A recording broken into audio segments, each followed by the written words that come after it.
is the one that we're interested in now. But we show different people different things. So person A is not shown anything additional. Person B, we show that one of the remaining 3 cards is red.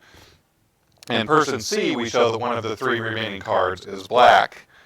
And then we ask, well, ask each of these people, well, what is the probability that this card that we pulled out originally is red?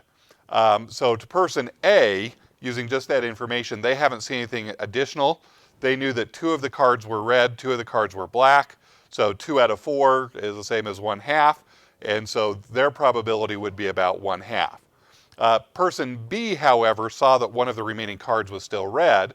So they know that there's only 1 remaining red card out of 3 that we don't know about. And so they would probably say the probability is about 1/3. Person C, who knows one of the remaining is black, and so he knows there's 2 possibilities for red out of 3 cards, would say 2/3. And so we have 3 different people who, even though it's the exact same circumstance, have 3 different probabilities, because the probability here is representing their knowledge, not just the state of things sitting here on the table. Okay.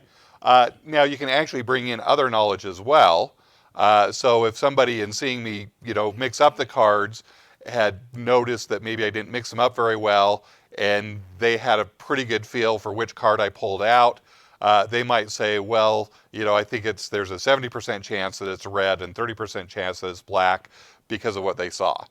Or, people who have seen me work with cards before and know that I dabble in magic might just say, well, there's a 30% chance it's red, a 20% chance it's black, 25% chance it's blank, and 25% chance it's green. So you can bring in other knowledge into this as well. But it's kind of representing and thinking about is when we're talking about probability, it does tie in that if we do things over and over and our probability is correct, the frequentist definition will come out. But in thinking about Bayesian statistics, it's representing what we don't know, not necessarily an exact state of nature here.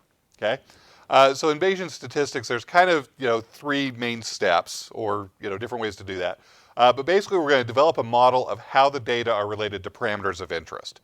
Now, this is pretty much the same as traditional statistics in a lot of ways. This is just doing something like, I'm going to use the normal distribution. I believe my data comes from a normal distribution with a mean and a standard deviation. I just don't know what those mean and standard deviation are. But if we choose a normal distribution, that's one thing there. Or we might say, this is a regression model based on these predictor variables with normal errors. Okay, so that's not too different from what we already do. It's just kind of focusing there. Then we're going to choose a prior distribution on all of those parameters. We're going to start off by saying, well, instead of just saying, I don't know anything, we want to focus and say, well, what do I know about, what's feasible values for this mean and standard deviation, or for whatever parameters are in there. And so if we have some prior information, prior studies, talking to experts, other things, we can actually bring that in that prior choosing place. Okay. Now, using the model here, what we call the likelihood and the prior, we can then compute what we call the posterior distribution, which is basically a probability distribution on the unknown parameters. So we have a mean of a normal distribution, and the output of the Bayesian techniques is not just, well, here's what I think the mean is, but a whole distribution. It could be this value, it could be any of these values. It's more likely to be these ones in the middle of the distribution, and going out with that. And I'll show examples of that. But then we do our inference or our interpretation based on that posterior distribution of, combining together our prior knowledge and the likelihood with the data to how that updates our prior to give us that posterior distribution. Okay, computing the posterior is kind of the tricky part here. There's kind of a few different options here. One is that there are some simple and specific models and priors out there for which these calculations are fairly simple and straightforward. Okay, for a long time, that's most of what the Bayesian examples were, and I think that's one reason that Bayesian took a little while to take off, is people say, well, yeah, you can do that for the easy math, but that doesn't really extend to real world cases or things like that. Or you can do the complicated math, and the complicated math can range from very difficult to impossible. And by impossible, I mean impossible, not just very, very difficult. Some of these things, would involve integrating the normal distribution over an, arbitrary range, which if anybody figures out how to do that, that's probably worth a PhD in math, because nobody's figured it out yet. And what has really made Bayesian statistics take off in the last couple decades in that is a computer and lots of calculations can approximate the math. And so now that we have fast computers, we can do this approach here. And it's just opened up a lot of possibilities because, now some of these examples I did here, I did a fair number of iterations, and so it might have taken 5 or 6 minutes to do a calculation, whereas, fitting a regression using the RLM function would have only taken a second or less. But there are some flexibilities and some bonuses there. And as I had one professor point out one time, he says, if you're complaining about, a couple hours of calculation time after spending 2 years collecting your data, your priorities are in the wrong place. So these things are down to, 5 minutes or maybe a couple of hours if you're doing something really intensive. But that's, still very doable compared to 20 years ago when it might have been a week to do all the calculations. So things impossible there. Okay, so thinking about prior distributions. Now, for a long time, there was kind of this fallback position of the prior distribution. There are distributions that some people call the non-informative distributions, to just say I don't know anything. The true Bayesians really point out that, well, if you don't know anything about the parameter, then you shouldn't know anything about the square of the parameter or the log of the parameter or something else like that. And how can you use the same distribution for all those different lack of knowledge? So they're trying to push away from not knowing anything. And I wanted to come up with kind of a demonstration to show that you can get a lot of information even if you don't know anything. So this is kind of just my made up example, but think about it here as we've discovered a new island in the Pacific, and it's our job to estimate the mean heights of the men and women that live there. So what should our prior on the mean be? Okay, so this is a newly discovered island. Nobody's been there before. We're prepared. They're going to go and they're going to measure the heights of a random sample of people on this island for us. What should my prior be on the mean height of men and women on this island? Well, I don't know anything about this island, and so I might be tempted to say, I'll just use this flat, non-informative prior that says it could really be anything. But if you start thinking about it, we do know some things. For one thing, I would be very, very surprised if the average height of people on this island was a negative number. Okay, height we're pretty sure is positive. Okay, but these non-informative priors say, hey, it's equally likely to be negative 1 million as it is to be positive 3. So we do know some things. I actually went just onto Wikipedia, spent 5-10 minutes. Actually, I spent longer, but that was because I kept getting distracted and looking at other things. So the useful time finding this out was around 5 minutes. And there's this Wikipedia page that has studies that have been done all over the world in all these different countries, and it has the mean heights of men and women reported for all these different countries. And the lowest was 56 inches in height for females in Bolivia, up to 73 inches in height, someplace in the Dinaric Alps, which I don't know what part of the Alps that is, but that's what it said, for males there. So for the Wikipedia article, that gives us some information right there, is it seems unlikely that this new island would have an average height. It might be outside of that range, but it's probably not going to be very far outside of that range. Another quick Google search actually found that their world records heights for adults is the world's shortest man was 22 inches tall, and the world's tallest man was 97 inches tall. So I would be really unlikely to think that the average height of these new islanders would be outside of that range. So with that, I said, well, let's look at a nice normal distribution. Normal's easy to work with. We're familiar with it in that.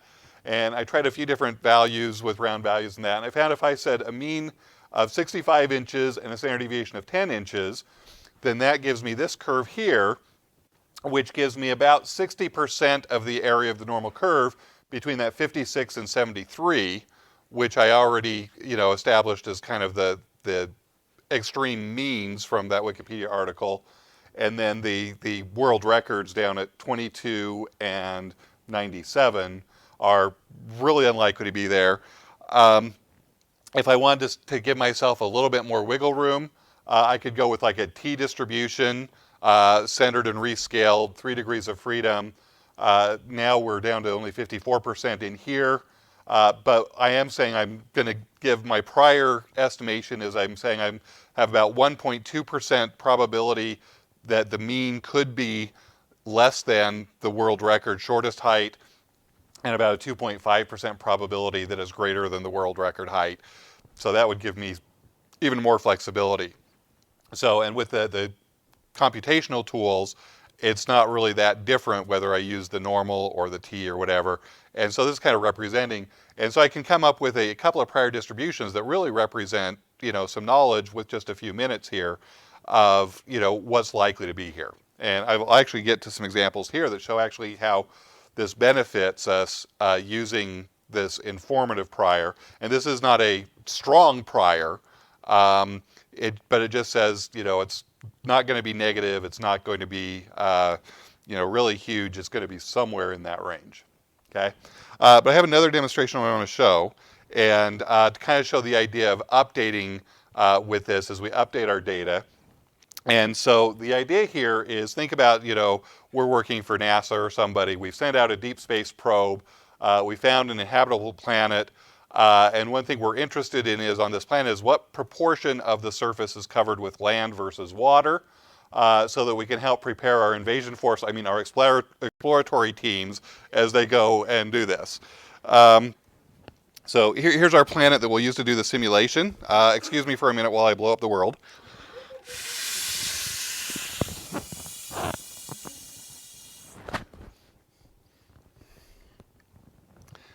Okay, so the idea is as we do this is I will toss the globe, the ball here to somebody, catch it, look where your left index finger lies, if it's on water or land, if it's on an animal or a symbol or part way, use your best judgment in that. Call that out to me, and I've got my little tool here that I put together, and so I'll record the data as we go, and we'll do, probably about 20 people do things here. But we'll actually see, so I'm starting off here with actually the uniform prior, that the proportion of land here is between 0 and 1. And I'll show you the effects of using some other priors here in a minute. But we're going to start off, before we know anything, it could be any value from 0 to 1, and I'm saying I don't know anything here. But as I add data in here, you'll see that it will update that prior to give a posterior. And essentially each step, the posterior becomes the new prior as we update a new data point here. So.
Try not to break the equipment. Land.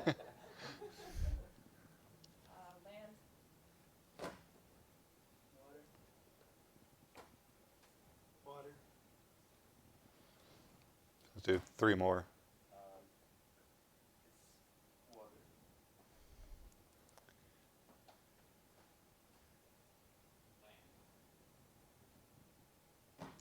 Land.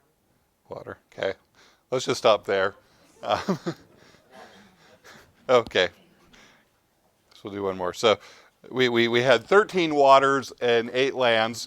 And so now this is our posterior distribution. The gray line was just the previous step as we go through with this. But you see we've narrowed it down.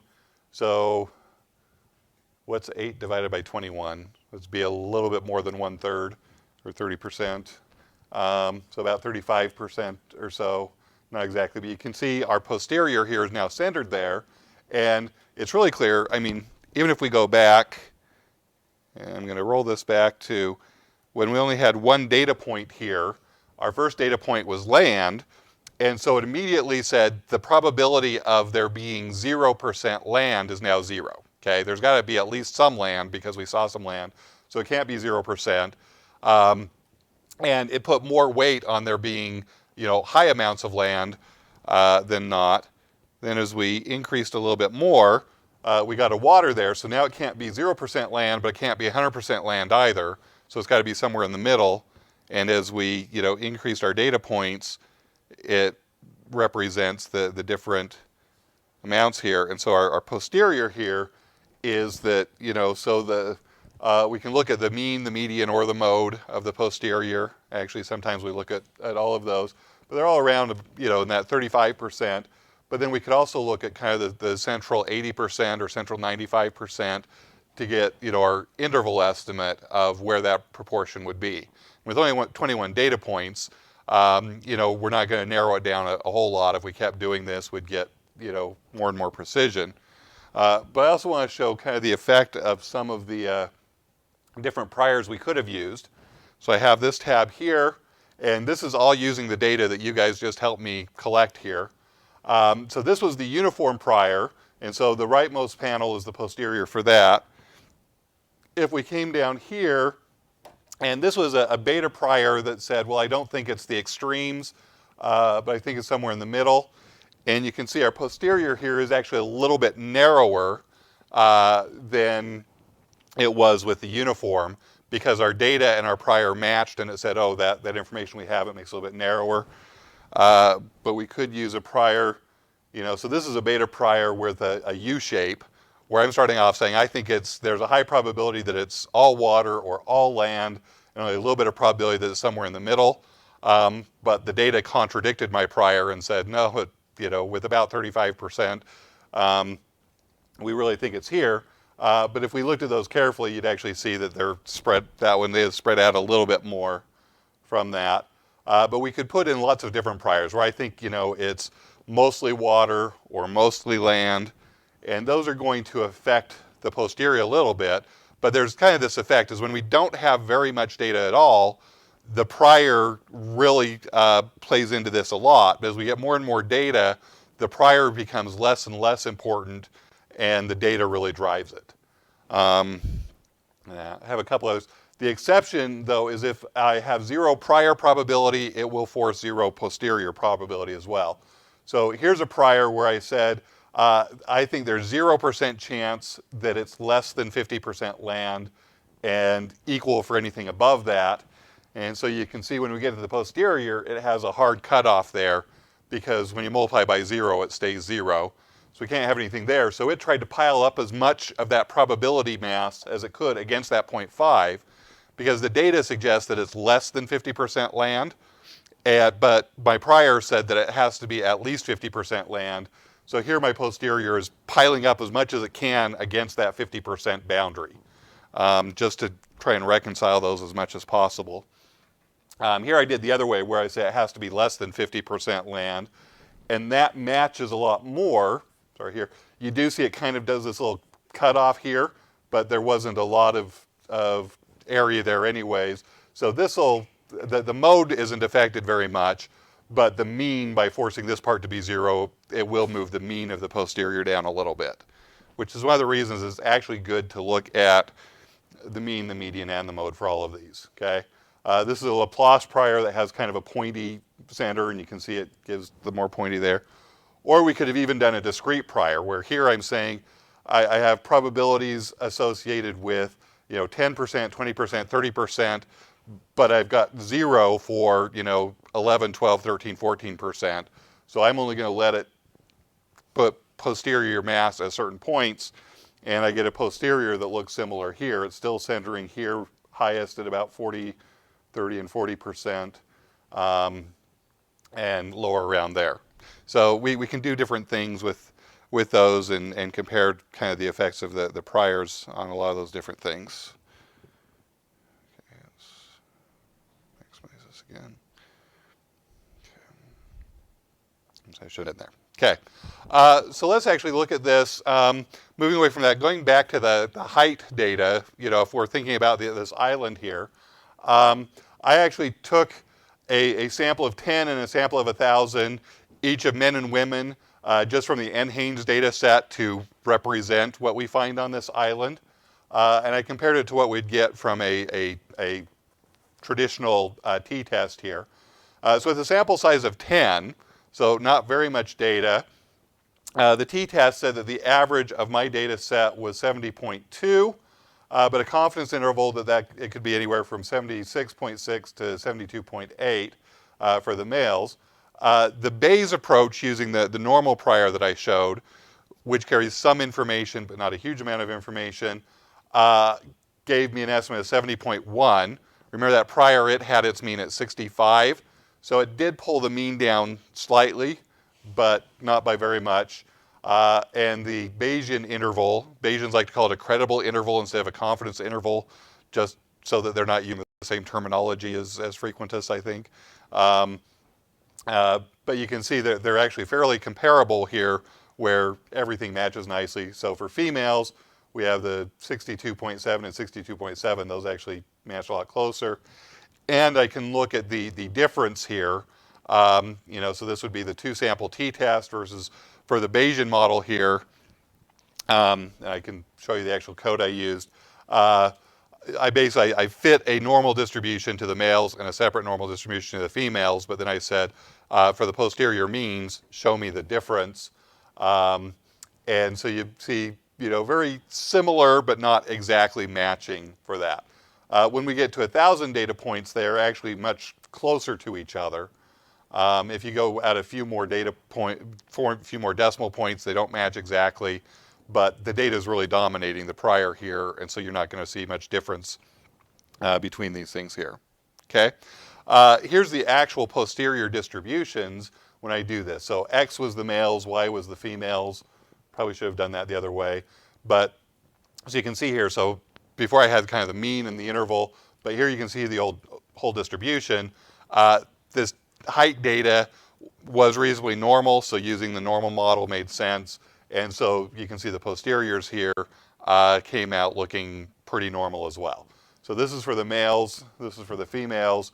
This is the difference, but with the Bayesian, I also did a ratio because I was interested there. Now, in frequentist statistics, it's taking the ratio of two things from a normal distribution is one of the hard problems that we deal with. And so especially in intro classes, we just kind of gloss over that and say, just use the differences and don't worry about ratios or do that things. Here, this was one additional line in the Bayesian code to just say, take my current estimate of the mean for the males divided by my current estimate of the mean for the females, and then show me this estimated distribution from that. And so we can get the ratio here that it's a little bit more than 1.1 is the ratio between the males, the average height male estimation for average estimated height for the males versus females. So that's one of the flexibilities that come out nicely with a Bayesian approach. Is if I want the ratio, I just say show me the ratio, and it kind of does everything automatically there. So it's kind of nice there. Okay, it's good when doing the Bayesian to do what's called the diagnostic of the posterior prediction. And so what we can do here is this is actually the histogram here is essentially so. I'm using behind the scenes. I'm using the Monte Carlo Markov chain methodology to estimate that posterior. And so here what I did is I just say take the each estimate of that posterior, each draw from that posterior. I have a mean and a standard deviation for the males, and I say generate a random normal value with that mean and standard deviation. And I do that for each of those draws. And so that's kind of my estimate of kind of like a prediction interval, but a whole distribution of saying, well, if I choose another male from this island, what do I predict his height will be?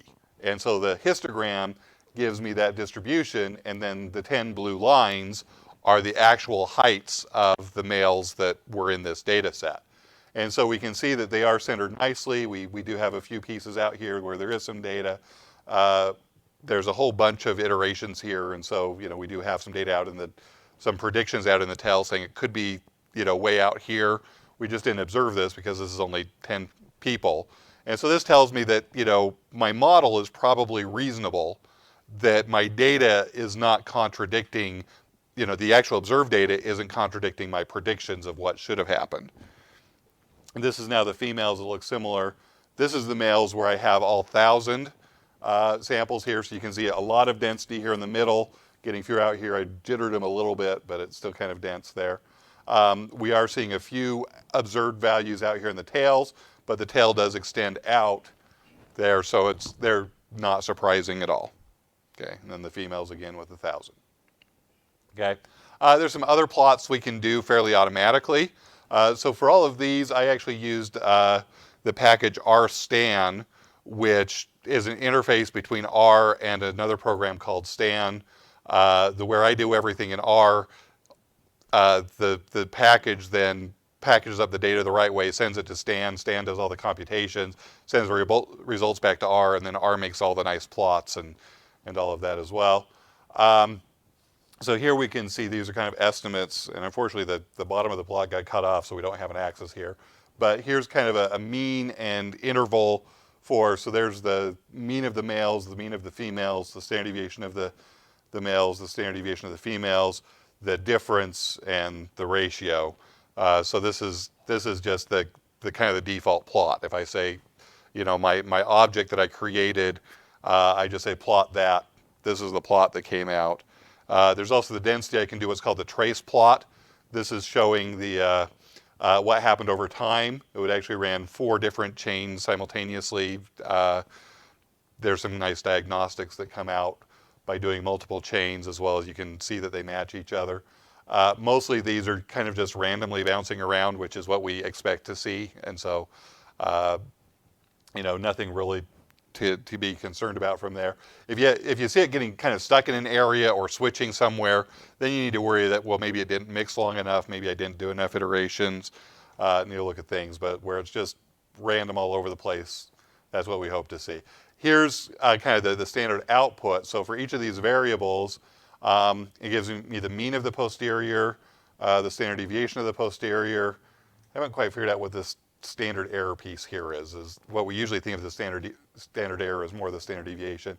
It also gives me some of the quantiles. So I've got the median there at the 50%. I can get that credible interval by looking at the 2.5 and 97.5. Then it also gives this N effective is an effective sample size, because the way it's sampling is there is some autocorrelation in there.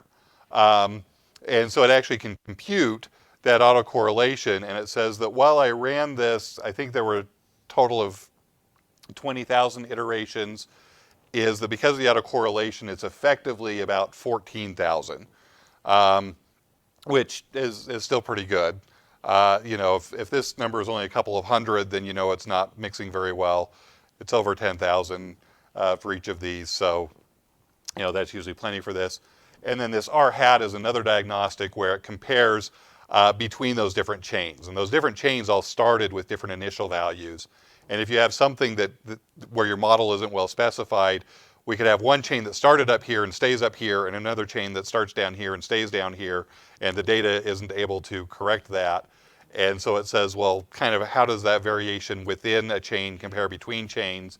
And if these numbers are all really close to 1, then we're happy that we've got a good model and things are doing that. If as they get further and further apart from 1, then there's room for concern there. So there's just kind of some of the output. Okay. Now I wanted to think and say, well, what is the benefit of having that prior? Because we saw the t-test and the Bayesian didn't really have much difference effect. So I went back and I redid the same analysis, but in the NHANES data, the data actually came in centimeters, not inches, but my prior was specified in inches. So I went back and reanalyzed it. So for the first example, I converted to inches and divide by 2.54 and rounded off. Here I left it as centimeters. And so I think I'm measuring height in inches, but it's actually coming to me in centimeters. Well, the t-test is just happy and oblivious. It doesn't know anything about the prior information. And it says, well, the average height is 178.4, but that's in centimeters. If I try to interpret that as inches, that is really, really tall. Okay. The Bayes one, you can see it actually pulled it back to 73.7, but gave a really wide confidence interval here. And actually, the Bayesian estimate of the standard deviation is 120, whereas the actual standard deviation of the data was 3.6. So you can see it kind of said, well, how can I reconcile this prior that's over here and this data that's over here? And it says, well, there must be a really big standard deviation because I didn't really put any, very strong restriction on the standard deviation. And you really see that when we look at that posterior plot. So posterior predictive plot. The posterior predictive plot says, well, if my prior and my data model and my data are all correct and agree with each other, then it's predicting that I should be getting, future heights anywhere from the negative 250s up to positive 300. And again, that's from that standard deviation. Where I actually saw data was, right there. And so this tells me something went wrong. And so having that prior in there and looking at this diagnostic plot gives me that warning that, okay, there's some mismatch. Now this one is easy, it's inches versus centimeters. But if I had not caught on to that mistake and reported, the average height of these people is 174 inches, I would be embarrassed later on when somebody pointed out that there was a problem there, okay? I can also kind of, one of the classic problems in statistics for, the two sample t-test is, well, what do we do if we don't believe that our two populations have the same variance? So there are tests we can do, and we can do, Sadlerth weight approximations to the degrees of freedom, which is a great formula to scare intro stat students with. You put that formula up and they start panicking, and then you say, it's like, I'm only showing this to you to say we make the computer do this and you don't have to, and then there's a big sigh of relief, there's all these things. In my analysis, I just said estimate the standard deviation for the males, estimate a different standard deviation for the females, and the Bayesian thing just went along with it fine. And because of the way working with that posterior distribution, instead of trying to force it to fit a t-distribution, it was able to give me good estimates without needing these complicated formulas for dealing with unequal estimated variances. So here I just took those variance estimates, or the standard deviation estimates, squared them to make them variance estimates, took the ratio of those, and this is the histogram of those draws from the posterior of the ratio of the variances. So the green line's at 1, and the blue line's at this is the central 95% between the two blue lines. And so we could take that and we could say, well, it looks like the variance, and I did variance of males over variance of females, does look like, probably the variance of the males is a little bit bigger than that of the females. But 1 isn't something that we would rule out either, that they are exactly the same. But we really don't have to worry about it the same as we do in some of the standard frequencies things, okay? Well, what if we have a non-normal case, okay? In frequentists, we generally say, well, if we've got a big enough sample size, we'll use the central limit theorem, and we can approximate everything with the normal. Now, there are Bayesian kind of central limit theorems that as you get more data, a lot of the posteriors will look normal in that as well. But here's a simple case where instead of looking at the heights, when you look at the weights, they're actually right skewed. So I fit a similar model, but I used, instead of a normal distribution, I used a gamma distribution. And the gamma distribution, so there's an alpha parameter and a beta parameter, and then from those, I calculated what the mean is. And so I did convert this as weight in pounds, I believe, for a similar data set here. So we have a mean estimated weight here of 197 pounds, and a corresponding credible interval in that as well. And it's just, it's almost the same code. I just plugged in, where before I had normal for the likelihood, I put in gamma, and then, a different parameterization. But if we're using non-normal, but we have a distribution we like, it's easy to just plug that in, okay? Now this is the posterior predictive now for weights, so this is for 1,000 males. The blue line is the density estimate of the original data. The histogram is the posterior predictive of saying, what would I predict for the next male to look like. And other than this little bump that is kind of missing, there is some data out there, but we might have that. They actually, I think, match pretty well to say that actually, it was kind of a guess on my part. Is like, okay, I know the data is going to be right skewed. Gammas are right skewed. Let's see how it fits. But I think I actually got kind of lucky here that a gamma seems to fit this really well. It looks like in the data there are some outliers, so I might want to do maybe a mixture of gammas to account for some unusual cases. Okay. If I want to do something like a logistic regression, again, I'm just kind of showing you quick output here because we're running out of time. But again, I'll post the R Markdown file that has all the code I did to run these, so you can run it yourself, or and then you can also go in and tweak things and run it yourself here. But this was a data set. This is one of the data sets built into R on esophageal cancer.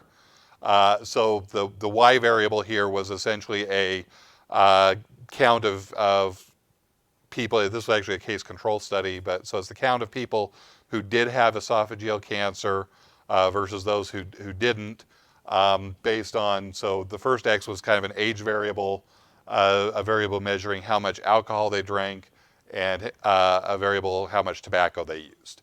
And so these are essentially just the slopes, but it's kind of nice in here is now I just said Y follows a binomial distribution, and Stan has built in with the logit based on the logit transform.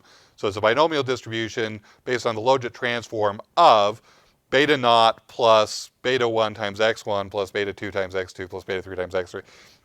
Actually, it just has x times beta because Stan can do matrix multiplication. So I have, in the code, it's just, this beta underscore logit, the n sample size variable, and then beta naught plus x times beta. And that's the whole likelihood piece, and Stan knows what to do with that, does all the right updating in that. I think I put Cauchy priors on these just to kind of say, well, they're probably closer to 0 than really big, huge numbers, but if I guess wrong, the Cauchy has kind of heavy tells that could put stuff out there. But so here's my slope estimates, and these are really close to what, if you look at the help page for the data set, it has an example of using the GLM function in R, and we get similar types of results. Then I could just actually add to this if I want to include interactions or other things. This is actually probably not the best model, but it fits on the screen well because these are actually, the X variables here are categorical, and I just converted them back to numeric as kind of a rough estimate here. But we can see a lot with that. And then here's the posterior distributions. So we can see, none of them have very much probability near 0. So it looks like all 3 of those variables, alcohol, age, tobacco, influence the esophageal cancer. And we can kind of see some relative sizes on those. Okay. Another thing I like is the multiple comparison problem. I like the Bayesian approach to here. So this is just using some simulated data here. So what I did is I simulated 10 groups, each with a sample of size 30, mean 100, standard deviation 5. So there are no real differences in the original data here. But then I looked at all the pairwise comparisons. Okay. So with 10 groups, there's close to 50 possible comparisons. So it's not surprising if you don't adjust for multiple comparisons to get something significant just by chance. And so we did that. So if you look at the uncorrected, if you just look at the biggest difference without correcting for multiple comparisons, then the difference is 102 versus 98, which is a difference of 3.69, and the confidence interval on that is 1.07 to 6.3. So that would say, well, that's significantly bigger than 0. There's a difference here. The classic Tukey comparison, or Tukey method, says, well, there's multiple comparisons here, so to account for that, we're going to increase the standard deviation. So the difference is the same, the 2 means are the same, but now it increases the standard deviation enough to say, oh, my confidence interval includes 0, so if my biggest difference could be 0, there's probably really no differences there.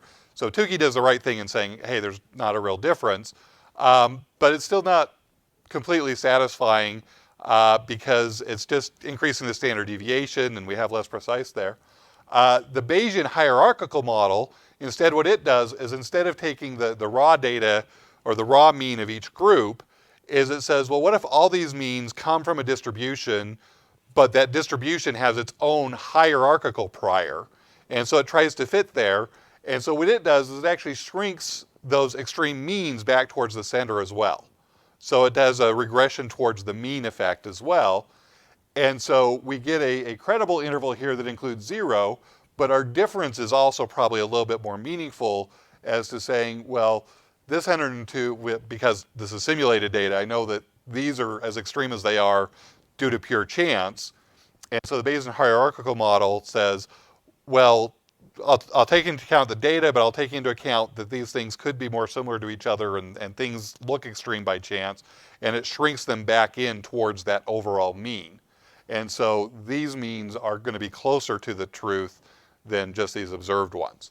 And so I still get my correction for multiple comparisons, but it's kind of a natural byproduct rather than having to go in and increase the standard deviation. Okay. One more example. This is based on simulated data, but some real problems that I did similar to this is here we have 10 different clinics, and we're looking at their success rate. And we wanted to look at how those relate to each other.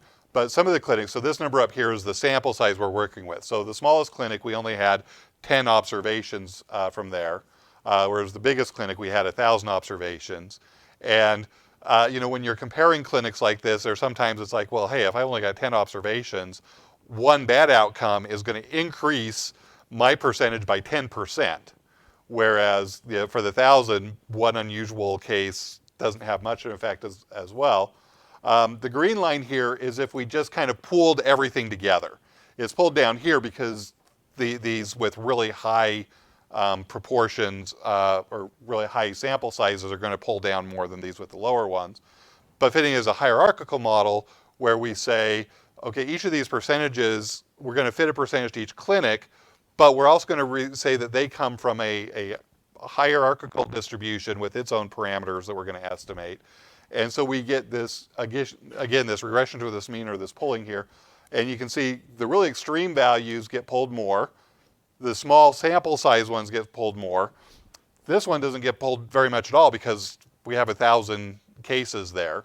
But we're borrowing strength where we don't have a lot of data. We're pulling those towards the overall mean to gain additional data from their neighbors, from other things as well. And we get the actual proportion I simulated at, I think, was around 35% or something, which the blue line does a good job of estimating. So again, you can look at all those. Okay, so just some of the quick advantages and disadvantages of Bayesian approach is Bayesian tends to be a lot more flexible. You can do some of these things with the frequentist, but not with kind of the standard tools. You have to go into maximum likelihood and remember your calculus and do things like that. Whereas the Bayesian, the tools have been developed well enough that it's a lot easier to put that flexibility in, and then it estimates all the calculus using the MCMC. Okay, we can incorporate the prior information. We're not stuck with just the normal distribution. It's easy to put in other distributions. It does require more thought. I think that's actually an advantage rather than a disadvantage, but if you don't want to think, that could be considered a disadvantage. But you do need to kind of think through, what is my likelihood, what are my priors, what information do I have? So it does require a little bit there. It's not as standard yet, so if you want to publish something, you might have to give a little bit more explanation rather than just saying, we did a t-test or we did a regression. You have to explain a little bit more.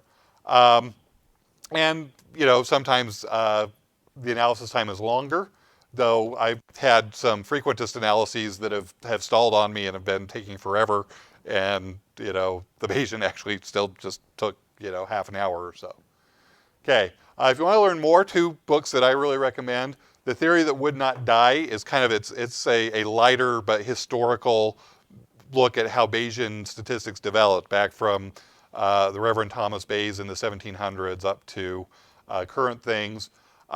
This textbook, Statistical Rethinking by Richard McElreath, I really like it. The thing I like most about it is he has lots of examples, provides all of his R code, and he actually has everything provided on his website, including he's taught a class a couple of times based on his book. He recorded those, and you can watch videos of him teaching the class for free from his website. So you can get a whole free class. So those are what I would recommend there. R packages, there's a Bayesian task view on CRAN, which has a whole big long list. That's the comprehensive one. Rethinking goes with that book. Brugs, R2 WinBugs, and WinBugs are all interfaces to the OpenBugs or WinBugs, again, external things.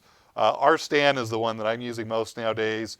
Interfaces with the Stan program, which compiles to C++ code, so it tends to run quicker than the bugs approaches. A newer package as pure R is Nimble, which it also compiles C++, but it's the R code that writes the C++ and then compiles it, where this sends the code to Stan, which creates the C++ code and compiles it. BRMS and RStan ARM are actually kind of wrappers around the RStan, which give you a model function that looks like LM and GLM and AOV, but then it writes the code to send to RStan and gets the output back to you. So running these are almost the same as the standard R code. Interpreting is you still have the Bayesian output instead of that. And then the LOO package for leave one out does cross-validation from some of these other things to help you with some model diagnostics to say, does my model really fit my data? How well does it do at predicting a new data point? And so that's another one there. So those are kind of my recommendations of kind of the R place to look. Again, I will get this posted somewhere so you can go through and look through all my code in that. Okay. And so I didn't give you a lot of time for questions, but we have about 5 minutes. So. Great, thank you so much.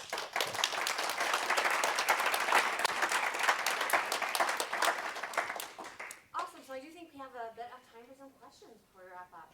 Who has a question for Greg? So, going back to the world example, the land and water, Yeah. how would a frequentist approach that same question? What's the big? Could you repeat the question? Okay, the question was, looking at the land versus water when we were spinning the globe in that, was how would a frequentist approach that, and probably what is the advantage of Bayesian in that case, you're saying? Well, I mean, we could have done that as a frequentist. We could have just plugged into the binomial distribution, found a maximum likelihood estimate, done a confidence interval based on that. There's actually, a lot of things. Our data is probably not big enough to do the normal approximation of the binomial in there, so we'd want to do one of the other ones. That's an example where, I mean, kind of the nice thing there was kind of showing how the Bayesian you can update with each new data point. The final answer for the uniform prior and doing as a frequentist would have been pretty similar, okay, because that was pretty straightforward there. The big Bayesian advantage there is using, that we could put in different priors. If we had some additional information, is the frequentist approach is almost always just going to say, let's look at the data, plug it into the binomial distribution, get an interval out of that. And there's not a nice, simple way to plug in that, well, other planets we've discovered have had, the percent land in this range, and we think this one is going to be similar. So we can put in the different priors to do that. That's probably the big advantage for that particular case. I do also like that I find myself actually using that model for when I just need a confidence interval or a credible interval for a proportion, because I think the Bayesian approach, it behaves a lot nicer as you're close to boundaries. Okay, if you're in the middle between 20 and 80%, you're not going to see a lot of difference as that. But if you're looking at rare events, the Bayesian confidence interval, I think, behaves the best, where it's a beta prior, or a uniform is a special case of the beta, but a beta prior and then a binomial likelihood, you get some really well-behaved intervals, even if you haven't observed any failures. I've had some data sets where it's like, we've done this procedure 100 times, we succeeded 100 times, but we want a confidence interval for our failure rate, okay? You plug that into your stat 101 formula, and it all blows up because you're dividing by a zero estimated standard deviation. You plug it in here, and it gives you a meaningful, credible interval.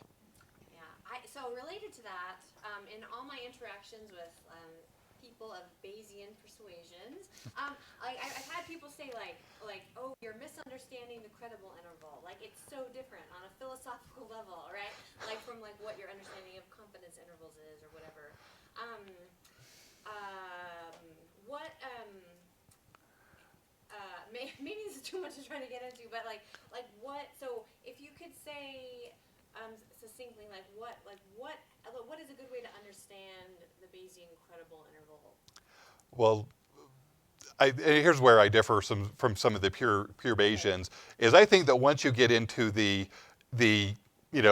common sense interpretation of the confidence interval, where we're saying, I'm don't interpret it as a probability, but it's really representing my lack of knowledge. You're almost getting into the Bayesian definition of probability there. And when you take the Bayesian credible interval and think about, okay, simplifying and basic, I don't think they're that different because they're both representing our lack of knowledge. Here's what I do know, here's what I don't know. Bayesian say it in terms of, well, it's a posterior probability. Frequentists say, well, it's this confidence, which is kind of saying, probability, but after the probability has occurred.